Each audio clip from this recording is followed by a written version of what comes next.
Hello friends, welcome to KT Research Guidance Bureau.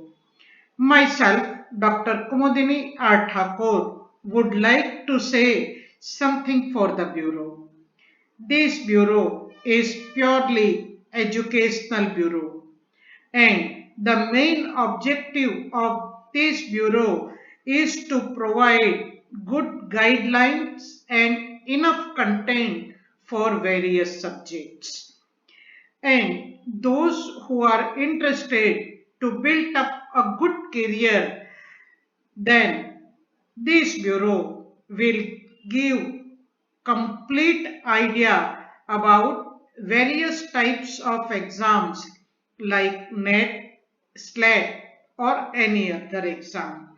And if a person is interested to do his research work, this bureau provides complete guideline for them also. So my humble request to you, please subscribe the bureau, give your comments and favor for the bureau. Today's session is specially designed for liquidation of company.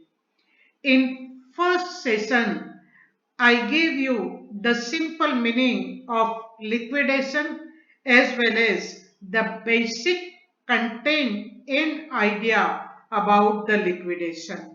Then I tried to explain liquidation of company with some basic MCQ. Today's session is completely based on multiple choice questions, and we will try to understand liquidation of company through multiple choice questions. So let's begin with the first question. How many days notice is to be given when a company has passed the resolution for voluntary winding up? Means if a company wants to wind up the business and they pass the resolution, after that date, how many days notice is required in that one? A is 5 days, B 10 days, C 14 days and D 18 days. So the right answer, please note down in a separate sheet so that you can evaluate yourself. The correct answer is C. How many days notice is required? 14 days. Next one is when a liquidator has to prepare a final statement of receipt and payment. Means when your liquidator has to prepare this statement. A is every year, B is every 2 years, C is on completion of liquidation, and last one is none of the above. Obviously, develop your logic and try to understand logically. Every year you can't go in liquidation. Same is the case for 2 years. So only once company can decide for the winding up. So your right answer is obviously C, on completion of liquidation. Another one is for statement. What is the question? If the company is solvent company, which of the following statement is correct in case of liquidation? Keep in mind, company is solvent company. So A is debentures interest is paid till the date of repayment of debentures. Means if the interest is unpaid and the company is solvent, then up to which date they have to pay? This is first option. B is debentures interest is not paid. If company is insolvent and liabilities, government liabilities are too high, then debentures holder's turn will not come. Then it is true. See, debentures interest is paid till the date of liquidation. Means date of liquidation they decided. Afterwards, they will start the payment. It may possible. So ND is none of the above. Now think logically. Company is solvent. So obviously they may pay debentures amount after some time, or many times it may be after 1 year. So your right answer is A. Debentures interest is paid till the date of repayment of debentures because the company is solvent. So unnecessarily, if company will not pay interest, then they have to suffer. Okay, another one is a liquidator statement is like liquidator has to prepare a statement, and that statement is like a cash account only, a ledger account only, A and B both, and D none of the above. See, when liquidator prepares the statement, that time he sells the asset and he gets the cash. From that cash, he pays to the liability. So obviously, cash comes in the business, he note down and he paid. So it is like a cash account only because only cash transactions he enters. So it is like a cash account. Next is for winding up of the company, and who cannot file the application, it is for that. So for the winding up of the company, who cannot file application? Among them, four options are there. A. Creditors, B. Owners, C. Debtors, and D. None of the above. Creditors can file the application. Same way, owners can also file. So obviously one is left, that is C. Debtors cannot file application for winding up because they are the debtors. They have to pay some amount to the company. So nobody can say that I have to pay the amount, so wind up the company. Nobody can say like this one. Next question is, which of the following is considered as an unsecured liability? A. Unpaid taxes of local government. B. Employees Provident Fund. C. Employees gratuity. And D is outstanding expenses. Now, for A, B and C, in previous session, I gave you the examples also. So, you can easily understand they have to pay it. And only the outstanding expenses we can consider as unsecured liability. So answer is D, outstanding expenses. Another question is about the preferential creditors. Which of the following is included in preferential creditors? A. Provident Fund. B. Government taxes. C. A and B both, and D. None of the above. Obviously, company has to pay Provident Fund. Same is the case for government taxes. So they are obviously included in preferential creditors. So your right answer is C, A and B both. Next is for compulsory winding up. Compulsory winding up means winding up by tribunal, winding up by creditors. C, A and B both, and D, none of the above. So obviously, when compulsory you wind up the business, it means winding up by tribunal. So right answer is A, winding up by tribunal. Let's move to another question. Which of the following income will not be shown in liquidator's receipt and payment statement? A, surplus from secured creditors. Means secured creditors, they gave the guarantee of one of the asset. Liquidator sells the asset, and if the cash receipt is higher than the liability, then that surplus he will always mention.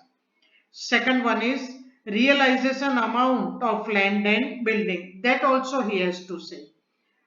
Calls on partly paid shares. That is also receipt. He has to show. And obviously only one option is left, that is D. So your right answer is D, profit and loss account. Okay, another one is which of the following is not included in unsecured creditors list? A, trade creditors, B, bank overdraft, C, miscellaneous outstanding expenses, and D, employees provident fund. So what is the question? Is not included in unsecured creditors. So obviously your right answer is D, employees provident fund. Another one is about the calculation of remuneration. The liquidator has cash on hand rupees 52,500 to pay the creditors. The liquidator is entitled to get the remuneration at 5% on the amount disbursed to unsecured creditors. Find out liquidator's remuneration. So, how many rupees he has? 52,500, and the remuneration means the commission is 5%. Simply apply the logic or rebrush your memory. In previous session, I gave you 2-3 examples of the same time. That time, how you calculated 105 equal to 5?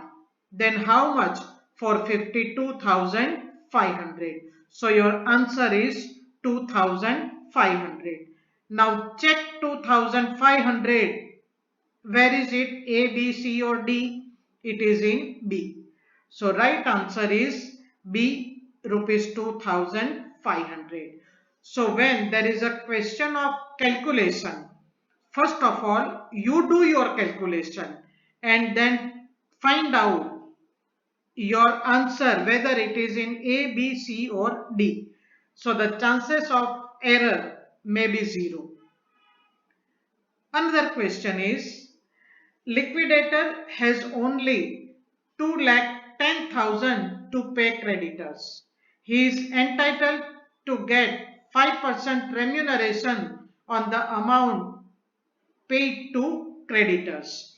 Now again you have to find out remuneration. I am giving you 1 minute. Easily you can solve the sum and tell me your right answer. Now your logic is clear. Apply the logic and give me your answer. How you can find out? 105 is to 5, then how much for 2,10,000? So your answer is 10,000 and 10,000 is in A. So right answer is A, 10,000. Another one is little bit lengthy but easy. A company went into voluntary liquidation on September 30, 2021 and requesting you to find out preferential creditors from the following particulars. Keep in mind which you have to find out preferential creditors. That time again refresh your memory which liabilities you can consider as preferential liabilities among them. First one is given for municipal tax for current year 10,000. So obviously it is your preferential creditors. Then outstanding clerk salary of the year means it is for the last year. Then outstanding salary of two clerks per month 3,000 for September 30, 20 to September 30, 21. Then maximum amount you know, and as per find out the actual figure and find out the multiple amount, and whichever is maximum that you have to consider. Employees provident fund that you have to pay. Workers welfare fund also you have to pay. Now find out how many rupees. 10,000 plus this last year clerk salary is not preferential creditor, and second one among them you can consider only 24,000, and then provident fund is preferential as well as welfare also. Do sum total of 10,000, 24,005 plus 4. So it is 44,000. So if 44,000 is given in D option. So answer is D, rupees 44,000. Next is also little bit seen. A company went into voluntary liquidation and you have to find out preferential creditors. First is municipal tax for 21, 1,020, 600. Unpaid salary for June 2020, 5,000. Unpaid salary of two clerks from September 1, 20 to September 30, 21, 3,000 per month, and provident fund 8,000 and welfare fund 5,000. I explain you how to calculate preferential creditors in previous sum. Now I will give you 1 minute. Find out and tell me the right answer.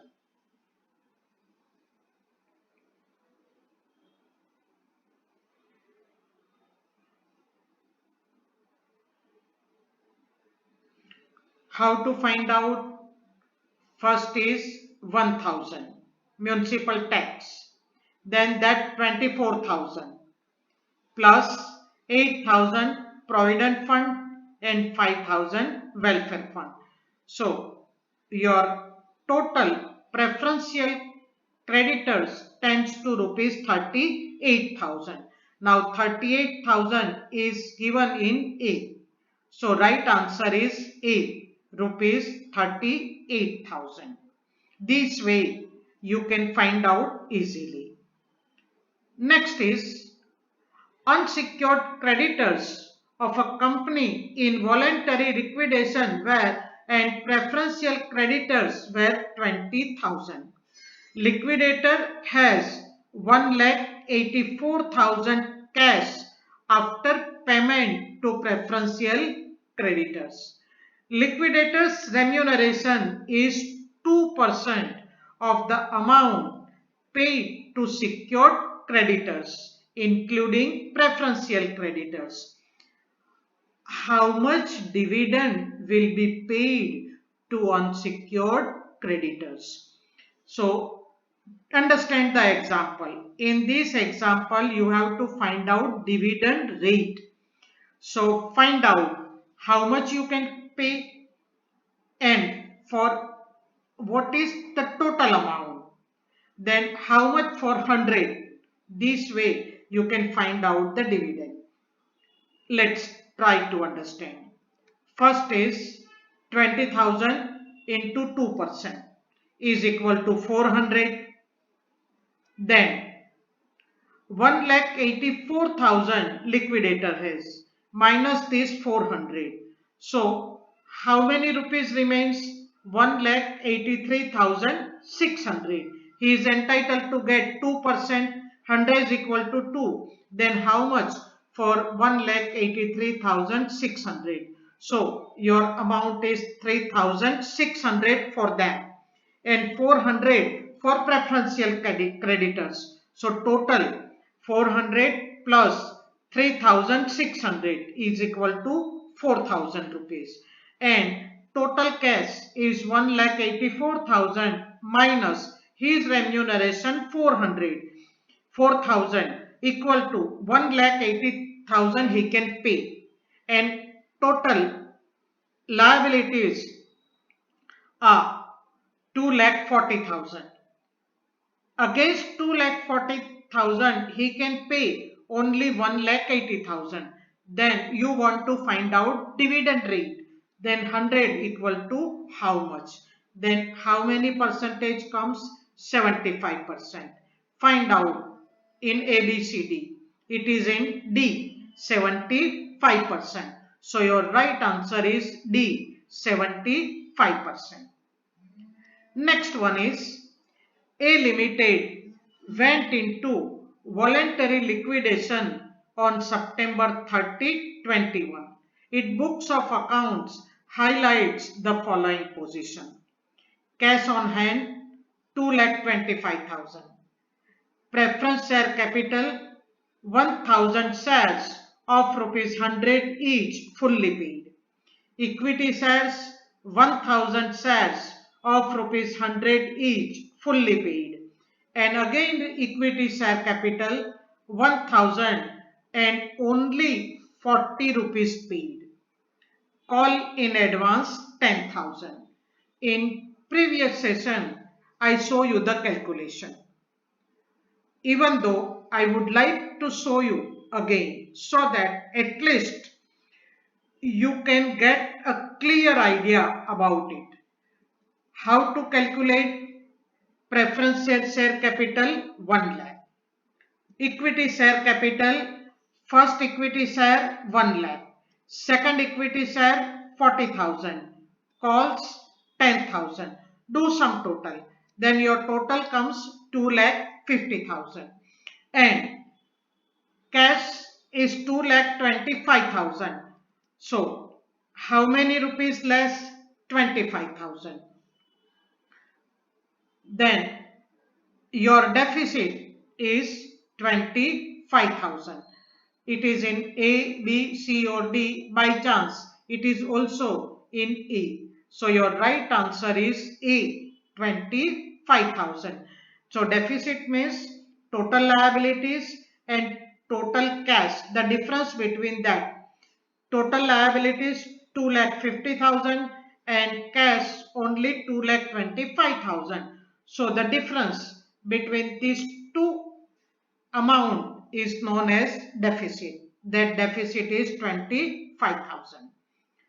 Next is the liquidator has a cash balance of rupees 1,69,320.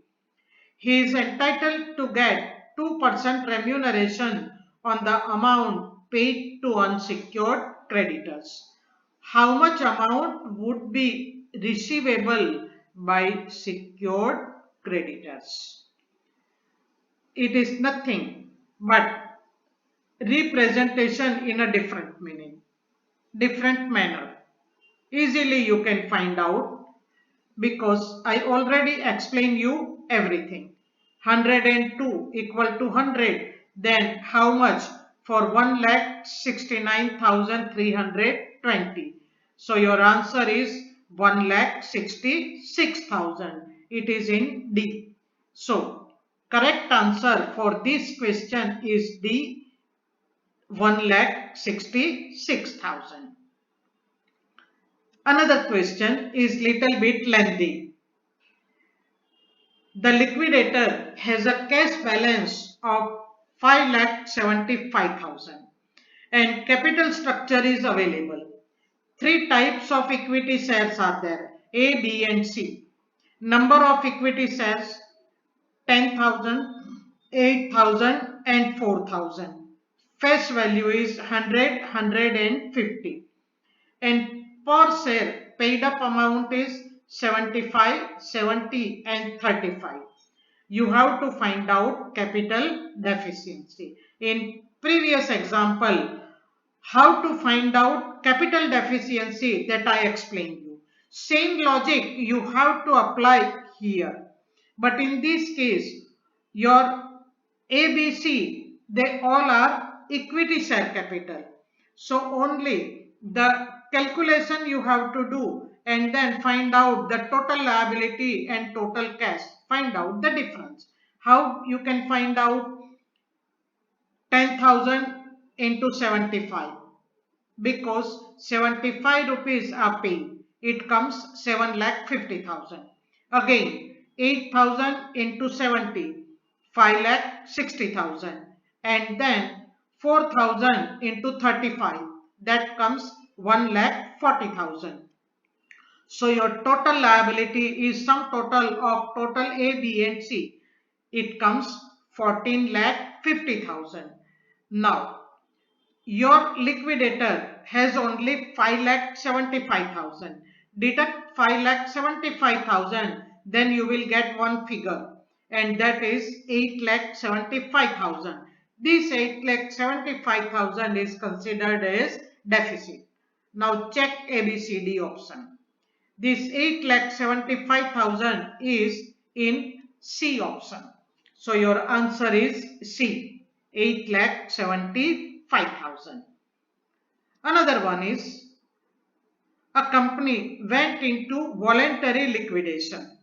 On that day, the position preferential creditors 48,400, partly secured creditors 1,10,620, unsecured creditors 2,23,580.